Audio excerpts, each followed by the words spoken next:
وزیر دفاع خواجہ آصف نے تصدیق کی ہے کہ عمران خان کا نام ECL میں ڈالنے کا معاملہ زیر غور نہیں آیا۔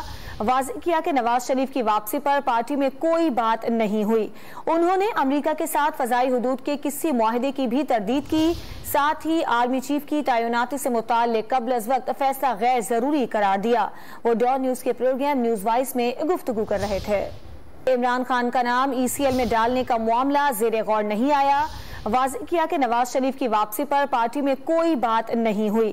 انہوں نے امریکہ کے ساتھ فضائی حدود کے کسی معاہدے کی بھی تردید کی، ساتھ ہی آرمی چیف کی تعیناتی سے متعلق قبل از وقت فیصلہ غیر ضروری قرار دیا۔